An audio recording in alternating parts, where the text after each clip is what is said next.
कहते हैं ना, अंधाधुंध के राज में गधे पंजीरी खाए। यूके का वही हाल हो गया है। यूके के पानी पर 70% विदेशी कब्जा हो गया है और इस कब्जे से लोग इस तरीके से परेशान हो गए हैं कि इस वक्त यूके के लोगों को पानी नहीं मिल रहा है, गंदा पानी मिल रहा है और ये हर चीज के लिए इस वक्त जो पानी से रिलेटेड है तरस रहे हैं। सरकार भी इस वक्त डरी हुई है कि कहीं ये हालात बहुत बड़े आक्रोश में न बदल जाए। जहां एक तरफ यूके में ये सब कुछ चल रहा है तो वहीं दूसरी तरफ जहां दुनिया संकट में है, अमेरिका और यूके हालात को नहीं संभाल पा रहे हैं, वहां भारत ने यूके और यूएस दोनों को पछाड़कर दुनिया को हैरान कर दिया है। जानेंगे जियोपॉलिटिक्स में क्या कुछ चल रहा है, आइए जानते हैं इन खबरों को विस्तार से। 1989 में यूके में एक फैसला लिया जाता है और इस फैसले में ये कहा जाता है कि इस वक्त जो व्यवस्था है ना, वो व्यवस्था बहुत गड़बड़ है। हो क्या रहा था यूके में? हो ये रहा था, लोगों के घरों में पानी तो पहुंच रहा था लेकिन पानी के बिल सही से कलेक्ट नहीं हो पा रहे थे। ऊपर से सरकारी सिस्टम था, सरकारी सिस्टम होने की वजह से कहीं पे लीक है, कहीं पे पाइप प्रॉब्लम है और कोई गया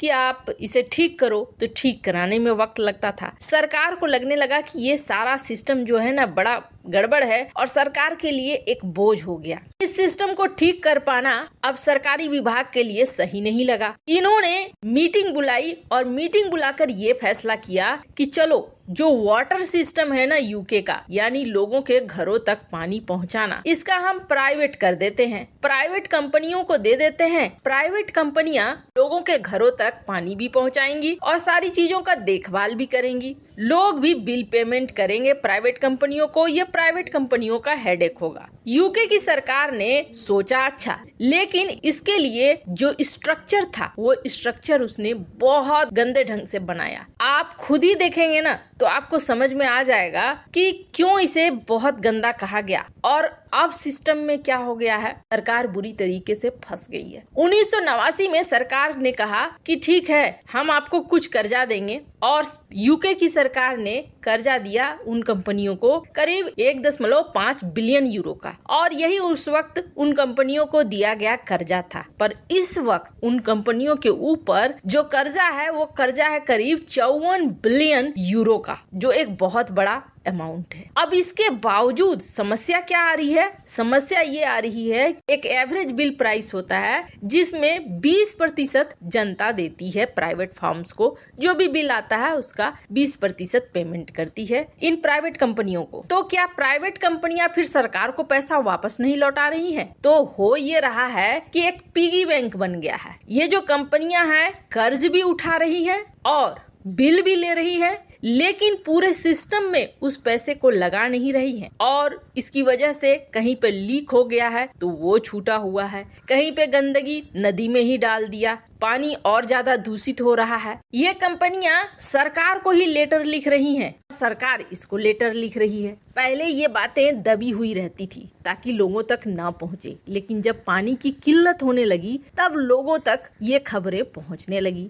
जब लोगों तक खबरें पहुंचने लगी तो पता चला कि यहाँ तो बड़ा ही दिक्कत है। कंपनी के मालिक को ढूंढो और उसके ऊपर पेनल्टी लगाते हैं। एक आध कंपनी के मालिक इस तरीके के मिल भी गए जिन पर पेनल्टी लगा दी गई, लेकिन अब सबसे बड़ा मुश्किल हो गया कंपनियों के मालिक को ढूंढना। 17 बड़ी कंपनियां हैं जिन्होंने यूके के वाटर सिस्टम पर कब्जा किया हुआ है और ये कब्जा करीब 72% का है, लेकिन सारी कंपनियों के मालिक को ढूंढ पाना आसान नहीं है। कैसे? ये जो ग्राफ है इस ग्राफ को देखिए, ये लगभग वो वाटर कंपनी है जो यूके में ऑपरेट करती है। अब इन कंपनियों में पहले रो की बात करें तो एक पेरेंट कंपनी है ग्रीन सैंड्स होल्डिंग लिमिटेड, इसने बना दिया 10 इंटरमीडिएट कंपनी और फिर इसमें किसी एक और कंपनी ने इसमें परसेंटेज ले लिया, किसी के 4%, किसी के 8%, किसी के 7%, ऐसे करके ढेर सारी कंपनी एक कंपनी के अंदर शेयर लेती चली गई हैं।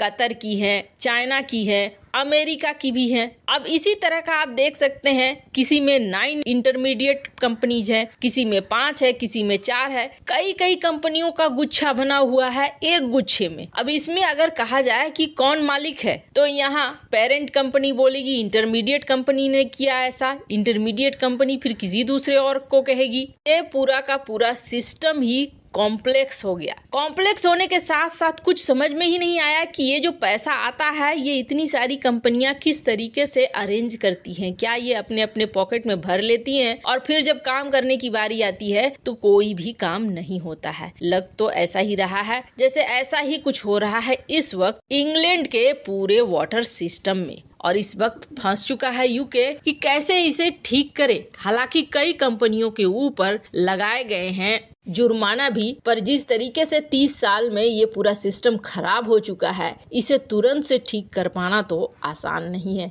70% वाटर इंडस्ट्री जो है उस पर कब्जा करके रखा हुआ है फॉरेन ओनरशिप ने यूके के अंदर। खैर, जहाँ एक तरफ ये सब कुछ हो रहा है वहीं दूसरी तरफ दुनिया भर में हालात इस वक्त बहुत खराब हो रहे हैं। चाहे खाने की बात हो चाहे एनर्जी का बात हो, हर जगह बदलाव देखने को मिल रहा है। IMF ने एक रिपोर्ट दिया था जिस रिपोर्ट में ये कहा कि फूड और एनर्जी, खाना और ऊर्जा, इसके प्राइस में गजब का उछाल आया है। करीब 75% का बदलाव आया है। 2004 से अगर हम काउंट करें तो 75% इनके दाम बढ़ चुके हैं। और असर ये हो रहा है कि दुनिया भर में महंगाई लगातार बढ़ती जा रही है। बहुत सारे ऐसे देश हैं जो किसी तरीके से एडजस्ट करने की कोशिश कर रहे हैं। कोई अपने खजाने से डॉलर निकाल कर अपने देश में लगा रहा है, कोई यूरो, कोई पाउंड लगा रहा है क्योंकि करेंसियां गिर रही हैं। हमने देखा था जापान तो एक हफ्ता में $50 बिलियन निकाल रहा था और अपनी अर्थव्यवस्था में डाल रहा था ताकि चीजें सुधर जाए। US के बारे में भी यही कहा जाता है,